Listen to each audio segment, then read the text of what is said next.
বিসমিল্লাহির রহমানির রহিম। আসসালামু আলাইকুম রহমতুল্লাহ। কেমন আছেন আপনারা? আশা করি অনেক ভালো আছেন। আমিও মন আল্লাহ পাকের রহমতে অনেক ভালো আছি, আলহামদুলিল্লাহ।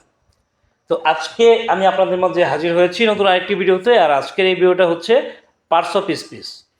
প্রশ্ন দেখা মাত্রই আপনি কিভাবে আইডেন্টিফিকেশন করে ফেলতে পারবেন এটা কোন পার্টস অফ স্পিচ। তো তার জন্য এই ভিডিওটা আপনাকে শুরু থেকে একদম শেষ পর্যন্ত কন্টিনিউ করতে হবে। যারা আমার চ্যানেলটা এখনও সাবস্ক্রাইব করেন নাই তারা একটু সাবস্ক্রাইব করে দিবেন, আর যারা করেছেন তাদেরকে অসংখ্য ধন্যবাদ। চলে যাচ্ছি মূল আলোচনায়। তো এখানে শুরুতে আমরা বিভিন্ন পার্টস অফ স্পিচের কোড দেখতে পাচ্ছি, অর্থাৎ নাউন সমান 1, প্রোনাউন সমান 2, অ্যাডজেক্টিভ সমান 3, ভার্ব সমান 4, অ্যাডভার্ব সমান 5, প্রিপোজিশন সমান 6, এরপর কি আছে কনজাংশন সমান 7, ইন্টারজেকশন সমান 8। তো এই যে কোড, এই যে একটা সিরিয়াল নাম্বার বা কোড নাম্বার, এই কোড নাম্বার দিয়ে মূলত কী হবে।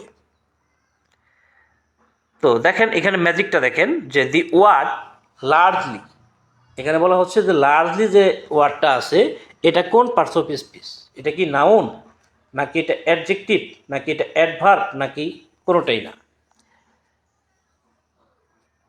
তো এবার এছাড়া কি আছে যে দি ওয়ার্ড মাদারলি, মাদারলি যে শব্দটা আছে এটা কি, এটা কি নাউন, নাকি অ্যাডজেক্টিভ, নাকি অ্যাডভার্ব, নাকি নাম বা কোনোটাই না। তো এটাকে বের করার জন্য জাস্ট এই কোড নাম্বারটা আপনার কাজে লাগবে। অর্থাৎ এখানে যদি আমরা এল ওয়াইটা বাদ দিই তাহলে এখানে থাকে কি মাদার। তো মাদার শব্দটা নির্দ্বিধায় কোন পার্টস অফ স্পিচ। মাদার শব্দটা নির্দ্বিধায় এটি হচ্ছে একটি নাউন, এটা আমরা সবাই জানি।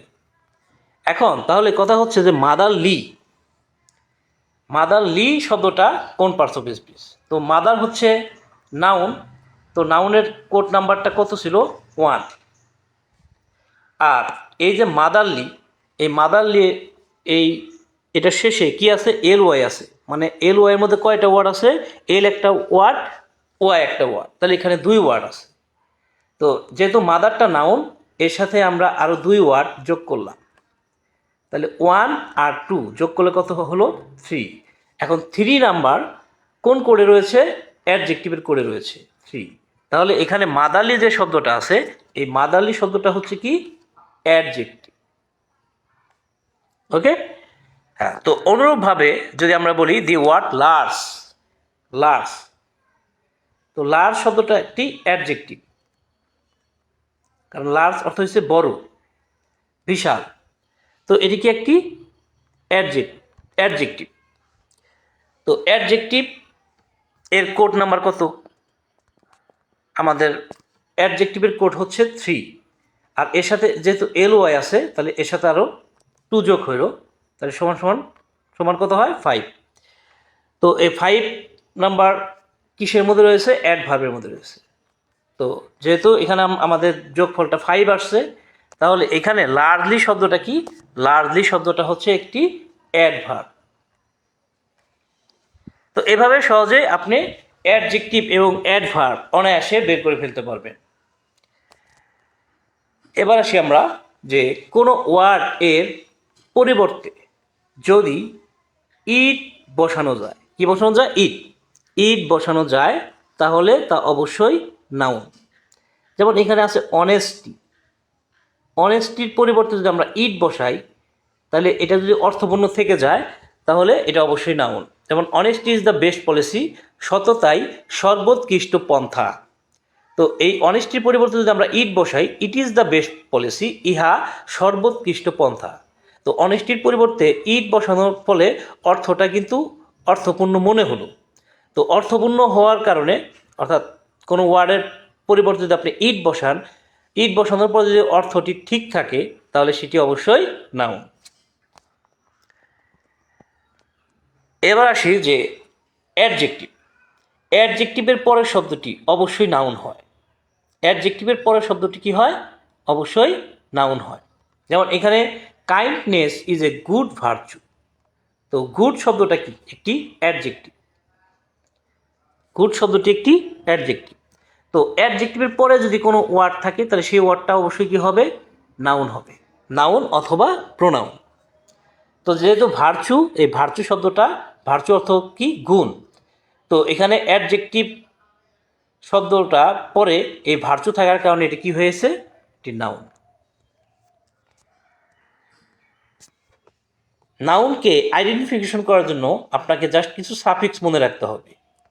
সেই সাফিক্সগুলো কি, যেমন এনসিই, সেশন, জেশন, অ্যাশন, SSION মানে শন, vacation, dom, ship, AL, ment, ness, ING ইত্যাদি সাফিক্স যদি কোনো ওয়ার্ডের মাঝে থাকে তাহলে সেই ওয়ার্ডটা অবশ্যই কি, নাউন।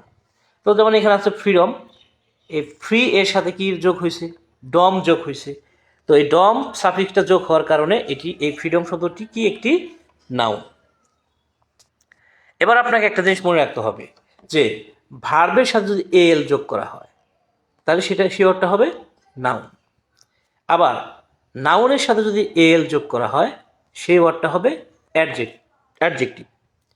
তো ভার্বের সাথে AL যদি থাকে তাহলে সেটি হবে নাউন, আর যদি নাউনের সাথে AL যোগ হয় তাহলে সেটি হবে অ্যাডজেক্টিভ। যেমন যদি বলা হয় যে রিমুভাল কোন পার্টস অফ স্পিচ, তো রিমুভ থেকে AL হয়েছে রিমুভ, এর একটা ভার্ব, রিমুভ মানে দূর করা, এর সাথে AL যোগ করা হয়েছে, তাহলে হয়েছে রিমুভাল। তো যেহেতু এটা ভার্ব, ভার্বের সাথে যদি AL হয় তাহলে সেই ওয়ার্ডটা হবে কি, নাউন। হ্যাঁ, অপরদিকে অ্যাগ্রিকালচার এই শব্দটা একটা নাউন, কৃষি এর একটা নাউন, এর সাথে AL যোগ হয়েছে তাহলে কি হয়েছে, অ্যাগ্রিকালচারাল। তো অ্যাগ্রিকালচার, নাউনের সাথে AL যোগ করার কারণে হয়েছে অ্যাগ্রিকালচারাল। তো অ্যাগ্রিকালচারাল শব্দটা কি, অ্যাডজেক্টিভ। অর্থাৎ ভার্বের সাথে AL থাকলে সেটা হবে নাউন, আর যদি নাউনের সাথে AL থাকে সেটা হবে অ্যাডজেক্টিভ। এবার আসি অ্যাডজেক্টিভে। অ্যাডজেক্টিভে সাধারণত এই সাফিক্সগুলো থাকে, যেমন ful, less, OUS, able, AL, ING ইত্যাদি সাফিক্স যদি কোনো ওয়ার্ডের মধ্যে থাকে তাহলে সেই ওয়ার্ডটা হচ্ছে কি, অ্যাডজেক্টিভ। যেমন এখানে আছে সুমন ইজ ভেরি স্টাডিয়াস। তো স্টাডিয়াস এই শব্দটার মধ্যে কি আছে, OUS আছে। তো যার কারণে এই স্টাডিয়াস শব্দটা হচ্ছে কি, একটি অ্যাডজেক্টিভ। অর্থাৎ ful, less, OUS, able, AL, ING এগুলো যদি কোনো ওয়ার্ডের মাঝে থাকে তাহলে সেটা হচ্ছে অবশ্যই অ্যাডজেক্টিভ। এরপরে আপনি এখানে একটা ওয়ার্ড দেখতে পাচ্ছেন, ভেরি। ভেরি সর্বদাই অ্যাডভার্ব, অর্থাৎ এটি অন্য কোনো পার্টস অফ স্পিচ হওয়ার কোনো সুযোগ নাই। আপনাকে জাস্ট এটা মুখস্থ রাখতে হবে যে ভেরি হচ্ছে অ্যাডভার্ব।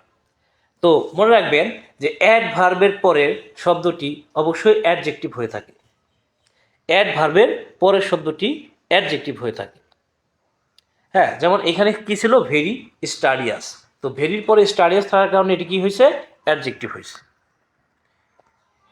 এবার আসেন এক লাইনেই শেষ করে দিই parts of speech. Wow, Sabbir is a good student and he makes very good result in exams. Wow মানে কি, দারুণ। সাব্বির একজন ভালো ছাত্র এবং সে পরীক্ষায় ভালো রেজাল্ট করে, মানে ভালো ফল করে, ভালো ফলাফল করে। তো এখানে দেখেন যে সাব্বির, সাব্বির স্টুডেন্ট, রেজাল্ট। তো সাব্বির একজন ব্যক্তির নাম, স্টুডেন্ট সাব্বিরের এক পেশার নাম, আর রেজাল্ট পরীক্ষার ফলাফলের নাম। তো নাম বুঝালে সেটা কি হয়, অবশ্যই নাউন হয়। এই যে সাব্বির, এই সাব্বিরের পরিবর্তে কি ব্যবহার করা যাবে, হি ব্যবহার করা যাবে। তো হি একটি কি, প্রোনাউন। অর্থাৎ নাউনের পরিবর্তে যে শব্দটা বসানো যাবে, হ্যাঁ, নাউনের পরিবর্তে যা বসে ওইটাই হচ্ছে কি, প্রোনাউন। এই বাক্যের মধ্যে ইজ আর ম্যাক্স হচ্ছে ভার্ব। কোনো সাবজেক্টের পরে যা থাকে, এখানে সাব্বির কি, একটা সাবজেক্ট, এটা সাবজেক্টের কাজ করতেছে। তো যার কারণে ইজটা হয়েছে কি, ভার্ব। আবার এখানে হি একটি প্রোনাউন যেটি একটি সাবজেক্টের কাজ করতেছে, আর এই হি এর পরে কি আছে, ম্যাক্স। তার মানে সাবজেক্টের পরে যে ওয়ার্ডটা থাকে সেটি কি হয়, ভার্ব হয়। ভেরি আর এক্সাম এখানে এসে অ্যাডভার্ব। ভেরি আর এক্সামস এখানে কি অ্যাডভার্ব। আপনি যদি ভার্বের কাছে প্রশ্ন রাখেন কখন, কোথায়, কিভাবে, তাহলে অ্যাডভার্ব পেয়ে যাবেন। যেমন এখানে বলা হচ্ছে যে সাব্বির পরীক্ষায় ভালো ফল করে, তাহলে কোথায় ভালো ফল করে? পরীক্ষায়। তো এখানে এক্সাম শব্দটা আপনার এক দেখায় মনে হতে পারে এটা একটা নাউন, কিন্তু এই জায়গায় কিন্তু এক্সাম শব্দটা নট নাউন, এটি হচ্ছে একটি অ্যাডভার্ব। কোথায় সে ভালো ফলাফল করে? পরীক্ষায় সে ভালো ফলাফল করে। তো এটি এখানে কি অ্যাডভার্ব, নট নাউন। এরপর আসি গুড। গুড শব্দটা কি? অ্যাডজেক্টিভ। গুড শব্দটা হচ্ছে কি? অ্যাডজেক্টিভ। আপনি যদি কেমন দিয়ে প্রশ্ন করেন, ভার্বের কাছে যদি কেমন দিয়ে প্রশ্ন করেন, Sabbir is a good student, মানে সাব্বির একজন ভালো ছাত্র, তাহলে সাব্বির কেমন ছাত্র? উত্তর আসে কি? ভালো। তাহলে কেমন দিয়ে প্রশ্ন করে যদি উত্তর পাওয়া যায় তাহলে সেটি হবে কি? অ্যাডজেক্টিভ। অ্যান্ড, অ্যান্ড হচ্ছে কি? একটি কনজাংশন। এখানে সাব্বির এবং হি, সাব্বির এবং হি এই দুইটার মাঝখানে কে বসছে? অ্যান্ড বসছে। যখন নাউন বা প্রোনাউনের মাঝখানে কোনো ওয়ার্ড বসে তখন ওইটাকে আমরা কি বলি? কনজাংশন বলি। তাহলে অ্যান্ড, অর, বাট এগুলো হচ্ছে মূলত কি? কনজাংশন। আর দেখেন এখানে ওয়াও, এই যে ওয়াও যে শব্দটা আছে, এই ওয়াও শব্দটার পরে কিন্তু একটা আশ্চর্যবোধক চিহ্ন আছে। তো আশ্চর্যবোধক চিহ্ন যদি কোনো ওয়ার্ডের পরে থাকে তাহলে সেই ওয়ার্ডটা কি? ইন্টারজেকশন। কোনো ওয়ার্ডের পরে যদি আশ্চর্যবোধক চিহ্ন থাকে তাহলে সেই ওয়ার্ডটা হচ্ছে কি? ইন্টারজেকশন। আর এখানে ইন যে আছে, ইন, ইনটা কি? একটি প্রিপোজিশন। অর্থাৎ in, on, to, for, with, by, without এই শব্দগুলো কি হয়ে থাকে? প্রিপোজিশন হয়ে থাকে। তো এই ছিল আজকের আলোচনা। আগামীতে কথা বলবো অন্য কোনো টপিক নিয়ে। সে পর্যন্ত সবাই ভালো থাকবেন, সুস্থ থাকবেন, সুন্দর থাকবেন। টাটা, আসসালামু আলাইকুম রহমতুল্লাহ।